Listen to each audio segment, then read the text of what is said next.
ప్రభుత్వం అధికారంలోకి వచ్చి 8 నెలలు అవుతుందని సీఎం చంద్రబాబు అన్నారు. గత 5 ఏళ్లు వైసీపీ పరిపాలనను ప్రజలు అంగీకరించలేదని, తమపై విశ్వాసంతో భారీ మెజారిటీ ఇచ్చారని అన్నారు. ప్రభుత్వం ఏర్పాటు చేసినప్పుడు ప్రతిసారి ఏదో ఒక సవాల్ ఉంటుందని, 1-2 కాదు ఇన్ని సవాళ్లు ఎదుర్కోవడం ఇదే తొలిసారి అని చెప్పారు. వృద్ధిలో వ్యత్యాసం రావాలంటే కావాల్సింది కార్యదక్షత అని సీఎం తెలిపారు.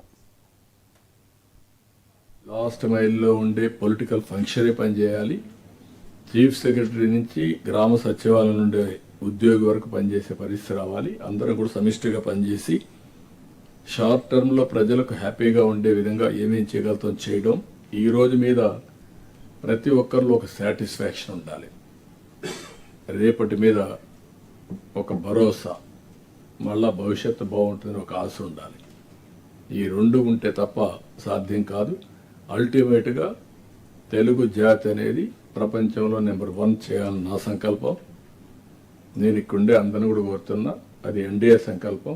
నేను కానీ మిత్రుడు పవన్ కళ్యాణ్ కానీ, అదే మరిగా మిగిలిన బీజేపీ కానీ అందరం కూడా అదే ఆలోచిస్తున్నాం. అందుకని మీరు చూస్తే ఇండియన్ పాలిటిక్స్లో కూడా పెను మార్పులు వచ్చాయి. మాటలు చెప్పే వాళ్ళందరూ చరిత్రలో కనుమరుగైపోయే పరిస్థితికి వచ్చారు. ఎవరైతే యాక్షన్లో చూపిస్తున్నారో వాళ్ళు సర్వే అయ్యే పరిస్థితికి వచ్చారు. రాబోయే రోజుల్లో ఇంకా కూడా దీనికి మీరు చూడబోతారు. ప్రజల్లో అవేర్నెస్ పెరుగుతుంది. పెరిగినప్పుడు పర్ఫార్మెన్స్ ఇది క్రైటీరియా. ఎవరైతే పర్ఫామ్ చేస్తామో వాళ్ళకు మనుగడ ఉంటుంది. కానీ ఇక్కడుండే ఆఫీసర్స్ కూడా నేను కోరుతున్నా, మనందరిపైన ఒక హిస్టారికల్ రెస్పాన్సిబిలిటీ ఉంది. నా దగ్గర నుంచి లాస్ట్ మైల్లో ఉండే పొలిటికల్ ఫంక్షనే పనిచేయాలి. చీఫ్